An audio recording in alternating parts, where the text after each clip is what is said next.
usted? Muy buen día, bienvenido a esta nueva emisión. Muchas gracias por estar siempre pendientes de nuestras transmisiones. Y pues el día de hoy, en este su segmento Gotitas de Miel, estaremos hablando de un tema apasionante. Mi nombre, Claudia Méndez Ruiz, y el día de hoy platicaremos acerca de la oración.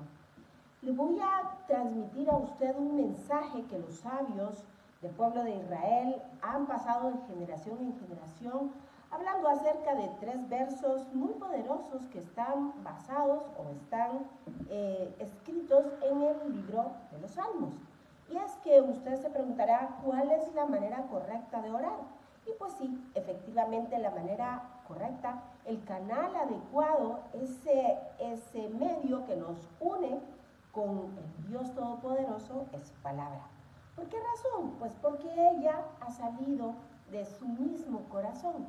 Así que cuando nosotros oramos de acuerdo a lo que está escrito, y esto déjeme decirle que no lo hacemos como una cuestión mística o como un talismán, sino que al contrario, con el correcto entendimiento que estamos hablando según la voluntad de Dios y las mismas palabras que Dios ha puesto para que nosotros nos comuniquemos con Él, en esta inclinación correcta del corazón, cosas grandes pasan.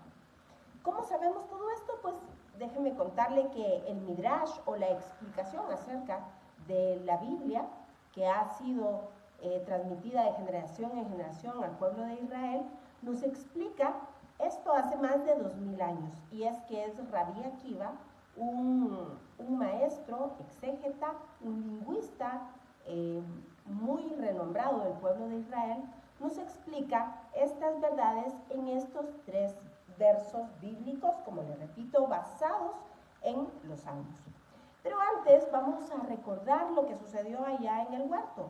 Y es que recordará usted que muchas veces hemos señalado que cuando sucedió el pecado, aquella situación descrita en el capítulo 3 del libro de Génesis, Bereshit, vemos que el hombre, Adán, tiene una actitud frente a Dios.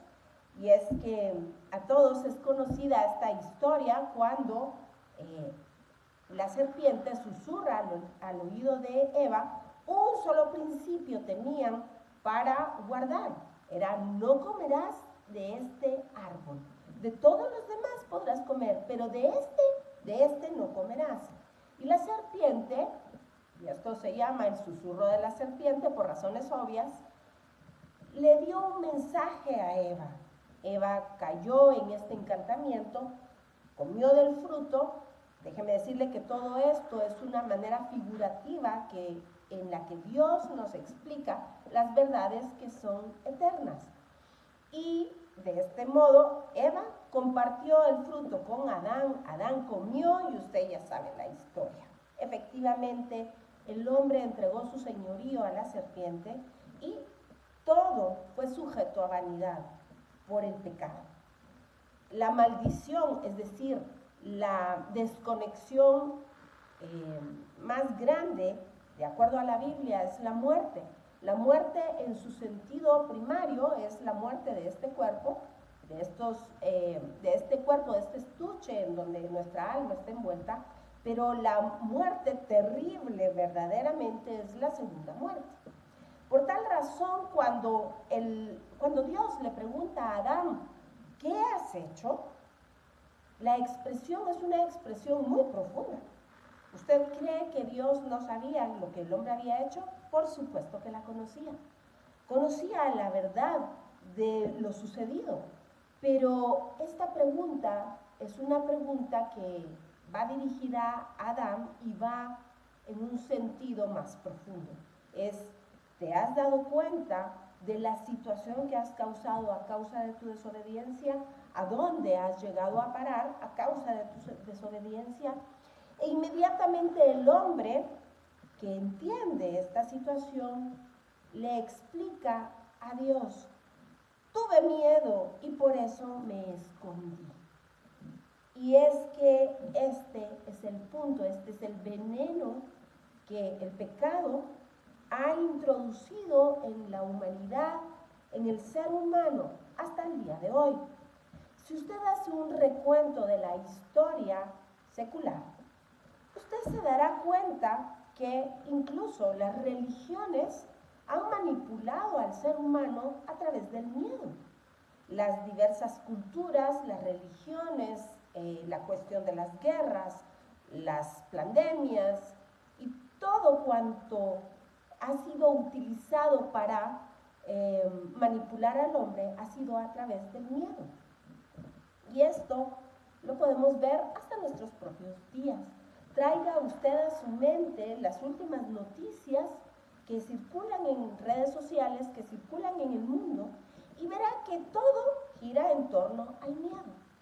Así que estos 3 versos que el día de hoy me voy a permitir compartir con usted traen quietud al alma, traen esa seguridad al corazón de quién está por nosotros, y si Él por nosotros, ¿quién contra nosotros? Así que, como le repito, estos no son amuletos, la Biblia no es un amuleto, es la palabra viva de Hashem, del Dios Todopoderoso, esa palabra viva que es eficaz y que es más cortante, que es capaz de discernir, que es capaz de llegar a lo profundo del alma y del espíritu y separarlas, y que discierne las intenciones del corazón. Así que con este sentido adecuado, vamos a incorporar estas y otras oraciones a partir de los versos bíblicos para ministrar nuestra vida. Así que hay misterios y hay secretos, y el día de hoy, con el último verso, le estaré transmitiendo a usted uno de los secretos y de los misterios más hermosos. Hoy lo haremos a través de los números en la palabra de Dios, y encontraremos un mensaje que Dios nos está transmitiendo. Pero comencemos entonces con el Salmo 46, en el verso 7, y dice así: Jehová de los ejércitos está con nosotros, nuestro refugio es el Dios de Jacob. Si usted lo lee en español, bueno, es un verso hermoso, porque Jehová de los ejércitos está con nosotros. En el hebreo se traduciría, o está en el original, como Adonai Tsebaot. Y nosotros en el español entendemos ejércitos pues como un grupo de personas que defienden a un país o a una entidad. Pero en el hebreo, el término Tsebaot realmente no debería de traducirse. En algunos casos se traduce como el Dios de las huestes o el Dios de los ejércitos. Pero es que esto es muy pequeño, es un concepto verdaderamente pequeño cuando nos referimos al Dios poderoso. Déjeme antes, por favor, saludar a mi querida amiga María Marta. Un abrazo para ti, amiga del alma, mi hermana querida. Y pues continuamos entonces con este orden de ideas. En este verso, el Dios de los ejércitos o el Dios de las huestes se refiere a una cuestión mucho más amplia, y es que todos los poderes, todas las fuerzas que Dios ha creado son su ejército, es decir, todo cuanto contiene la creación en los cielos, en la tierra y debajo de la tierra, son las fuerzas que sirven al Dios de los ejércitos, al Dios poderoso. Déjeme contarle que esta expresión de Elohim Tsebaot o Adonai Tsebaot no aparece en la Torá, sino hasta el relato de Ana. Recordará usted cuando Ana no podía tener hijos, y es entonces que viene a clamar delante de Dios. Es tanto así su clamor que el sumo sacerdote cree que está ebria, y ella le explica que no está ebria. Pero el clamor de Ana viene desde sus mismas entrañas. Ella sabe a quién está clamando y sabe cuál es la actitud, la inclinación correcta del corazón para que Dios escuche. Y es así como Ana le dice: ¿cómo tú, oh Dios, que eres dueño de cuanto existe, eres el Dios, el comandante de todas las fuerzas de la creación, del Olam, de cuanto existe en los cielos, en la tierra y debajo de la tierra, y no puedes darme un hijo? Por supuesto, en el español se oye un poco distinto de cómo se narra en el hebreo, porque esto, más allá de un reclamo, es, como repito, un clamor desde lo más profundo del ser de Ana. Y es que, déjeme decirle que este verso, Salmo 46, 7, activa la fe. Es el conocimiento de ese Dios que es el Dios, el Elohim, el creador de todo, absolutamente todo, y como le repito, es el Dios que comanda todas sus fuerzas, llámese la naturaleza, llámese los poderes espirituales, llámese hombre. Dios es Dios sobre toda su creación y Él hace como quiere.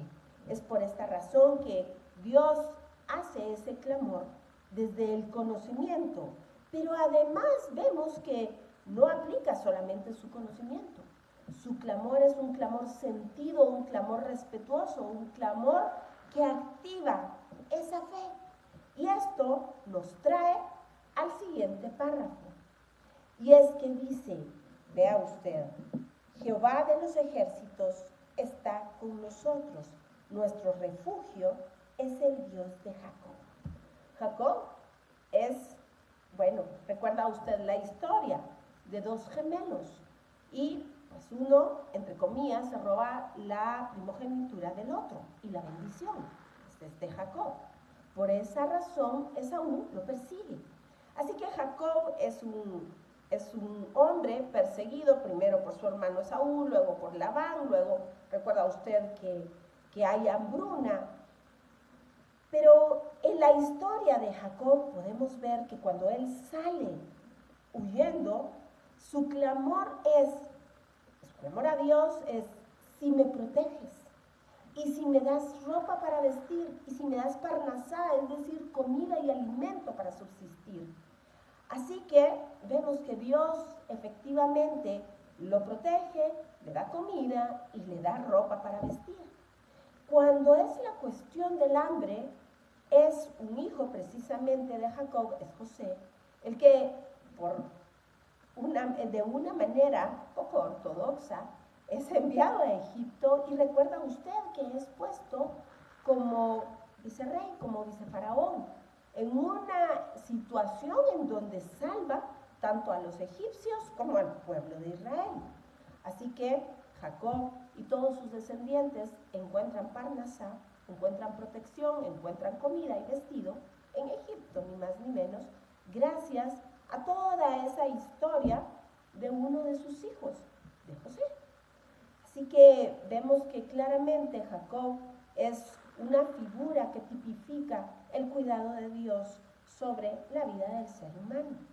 Pero yo le decía a usted que Ana no solamente conoce a quien ha creído de manera intelectual, sino que sus propias entrañas claman, gimen por que ese Dios que ella ha conocido ponga sobre ella acción. Y esto nos lleva a otro nivel. Ya no solamente es emuná como tal, sino esto es una confianza. Y este verso, el Salmo 84:12, activa precisamente esa confianza. Esto es lo que se conoce como bitajón. Bitajón es el hecho de conocer que tenemos un Dios, que hay un Dios, que es el dueño de cuanto existe, el Dios todopoderoso que creó cielos, tierra y lo que hay debajo de ella, pero que además es el comandante de esos ejércitos. Él hace como quiere y además está interesado en hacer y poner por obra todo cuanto dijo que haría en tu vida y en la mía. Así que aquí la fe, que es una forma de creencia teórica, digámoslo así, toma un sentido más amplio y práctico en la vida del hombre. Esto es bitajón. Por eso la expresión que vamos a encontrar en el Salmo 84 es boteach bach. Esto es el hombre que confía en ti. Véngase por favor y busquemos entonces el Salmo 84, verso 12, y dice de la siguiente manera: Jehová de los ejércitos, ya sabemos, en el verso anterior que leímos, en el Salmo 46, entendimos qué quiere decir esto. Es decir, el dueño, el creador de cuanto existe y el que hace como dijo que haría. Vea, Jehová de los ejércitos, dichoso o bendecido el hombre que en ti confía. Esta es la fe puesta en acción. Esto es, tal y como veíamos a Ana, con un clamor desde lo profundo de las entrañas, entendiendo que este Dios al que ella conoce es un Dios que está interesado en ejecutar su palabra, es decir, su voluntad en su propia vida. Y esto nos lleva entonces al Salmo 20. Vamos para allá, por favor. Vamos a leer el Salmo 20, el verso 9. Y dice así: salva Jehová, Rey, que el Rey nos oiga en el día que lo invoquemos. ¿Qué provoca que este Dios todopoderoso, este Rey, el Dios de los cielos, el que creó los cielos y la tierra, quiera ejecutar su palabra en nosotros? Pues déjeme decirle que este es un punto importante de fe. La diferencia que hay justamente entre el Dios de Abraham, Isaac y Jacob con todos los demás dioses de las diferentes culturas es que nuestro Dios es el Dios real, el Dios que creó cuanto existe, el creador de todas las cosas, pero que no deja su creación a la deriva.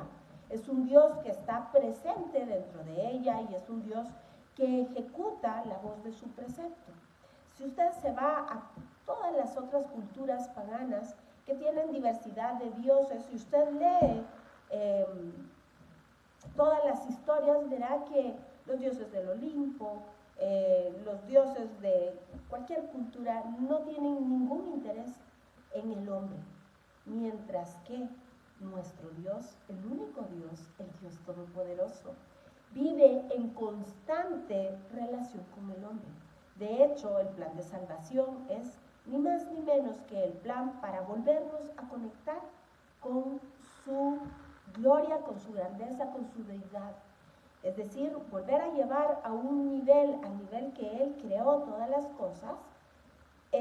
Muchas gracias, Josué, le agradezco mucho por avisarme. Algún problema hemos vuelto a tener con el micrófono. Estaremos componiéndolo en breve. Muchas gracias. Pues les decía que la intención, la idea de este Dios, el único Dios todopoderoso, es ni más ni menos que eso: volvernos a conectar con Él, volver a tener una relación con Él. El vivir dentro de nosotros y con nosotros es el objetivo de Dios. Así que leamos el verso 20, verso 9, capítulo 20 del libro de los Salmos, y dice así: salva Jehová, que el Rey nos oiga en el día que lo invoquemos. Y yo le ofrecí a usted que este último verso lo abordaríamos desde el punto de vista de la gematria, es decir, el valor de las letras hebreas en la Biblia. Y déjeme decirle, por favor, que este método se utiliza únicamente para los textos bíblicos. Fuera de eso se convierte en hechicería. Así que las letras de cada una de las primeras palabras de este verso, por supuesto hablando en el hebreo, son Yod, Hei, Yod, Bet y Kaf. El valor de cada una de estas letras suma 132. Y sabemos en la gematria que las palabras que tienen el mismo valor numérico son palabras que están interrelacionadas en el texto bíblico.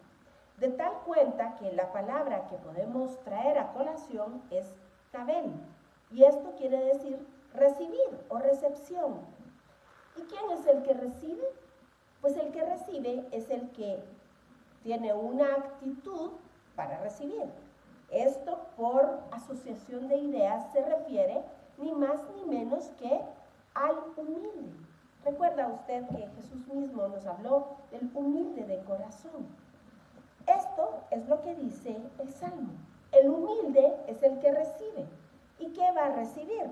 Pues que Hashem, que Dios, que Elohim, que Adonai Tsebaot sea el que lo salva. Vea que el verso 9 dice así: salva Jehová. Es decir, sálvanos a nosotros, Mashiach. Yehoshua HaMashiach es la salvación de Yah. Por eso entendemos que cuando la Biblia nos habla de salvación en un sentido más elevado, no solamente está hablando de la salvación propia, de la cuestión natural en este mundo, sino además está hablando de esa salvación de la muerte segunda.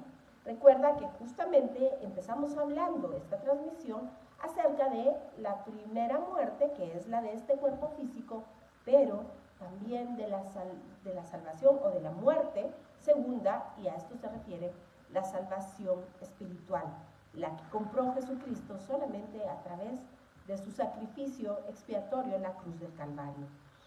Así que los sabios dicen que debemos aprender los versos de la Biblia y repetirlos y repetirlos y repetirlos constantemente, porque esto va permeando nuestro corazón.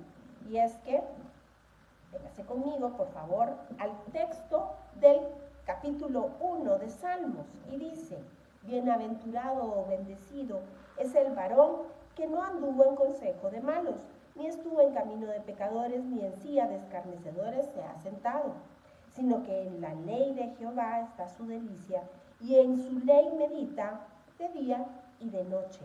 Porque vea cuál es el efecto de meditar de día y de noche.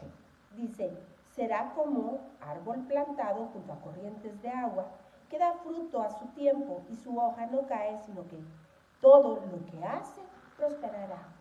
Y es que efectivamente la palabra de Dios es como una semilla que cae en nuestro corazón, figurativamente, tierra fértil para que esta semilla dé fruto, para que fructifique.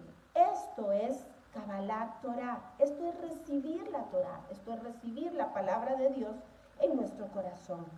Y por supuesto, si nosotros repetimos y repetimos, esto se llama hasaká, es decir, la palabra se asienta, echa raíces, toma fuerza, y el día de la necesidad, ¿sabe? El Espíritu viene a recordar toda aquella verdad que ha sido implantada en su corazón. Por supuesto, no puede haber bitajón, es decir, confianza, si no sabemos en qué confiar. Por eso, en los últimos tiempos, usted se habrá dado cuenta, hay muchas corrientes que dicen: usted no estudie, solo crea. Y yo le pregunto, ¿en qué va a creer si no estudia? ¿En lo que escucha? Yo constantemente le digo a mis alumnos que no le digan, que no le cuenten, porque a lo mejor le mienten. Y es que lo que sus ojos vean en la palabra, lo que su corazón escudriñe en ella, es esta verdad que nos hace libres. Por eso la descripción de la entrega de la Torá o Matán Torá en Sinaí es la entrega de la enseñanza que te liberta, la entrega de la verdad que te hace libre. Todo el Evangelio habla de ello, porque tal y como Jesucristo lo dijo: vosotros escudriñáis la palabra, porque os parece que en ella está la vida, y es que toda ella habla de mí. Efectivamente, Jesús es el camino, es la verdad y es la vida, y nadie llega al Padre si no es por Él. Él es la verdad, Él es la luz del mundo, Él es la entrega de la Torá, Él es la Torá viviente para nuestro corazón. Él es esa palabra viva y eficaz que es más cortante que toda espada de doble filo. Él es Dios que vino como en forma de hombre para rescatarnos y dar su vida en expiación a causa de nuestra transgresión y de nuestro pecado, para volvernos a conectar y llevarnos de regreso a casa. De eso se trata la Torá de la libertad, de eso se trata la verdad de la palabra. La historia no cambió, la historia está interconectada entre sí. Todo lo que está en el Antiguo Testamento está explicado, revelado en el Nuevo. El Nuevo está en el Nuevo Testamento, está escondido dentro de las letras del Antiguo Testamento, porque desde Génesis hasta Apocalipsis, todo nos habla de Jesús.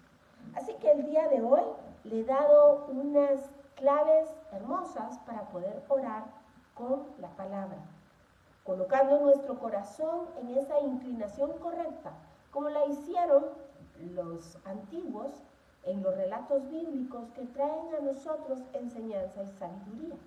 Porque de la misma manera que el pecado obraba obró en el libro de Génesis, está obrando hasta nuestros días y veremos la redención de él, tal y como está descrita en el libro de Apocalipsis. La historia, repito, es la misma, es la de Jesucristo salvando a su iglesia, viniendo a hacerse heredad para sí, un cuerpo donde Él es la cabeza, una novia donde Él es el esposo, una casa para habitar por la eternidad. Así que el día de hoy se nos ha pasado el tiempo muy rápido. Yo espero que Adonai Hoshea sea para usted este Dios que salva, este Dios que nos salva. De ahí el término Hoshiana.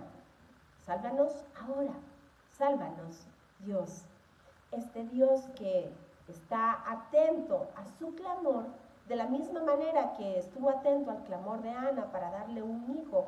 Y mire usted qué hijo, ni más ni menos que el profeta Samuel, así está atento a su oración y a la mía. 3 claves, 3 versos bíblicos para que usted pueda orar y pueda comunicarse con Dios en ese mismo fluir, en ese mismo sentir del corazón de Dios. Nos vemos la próxima semana. Es un gusto saber de usted. Muchas gracias por escribirnos, muchas gracias por sus comentarios y muchas gracias por compartir también nuestras transmisiones a través de las redes sociales. Que el Señor le bendiga, le guarde, que Él haga resplandecer su rostro sobre usted, que ponga en usted paz. Nos vemos la próxima semana, misma hora, mismo canal, y por favor, no se mueva, quédese en la buena compañía de Lea Canal. Hasta la próxima.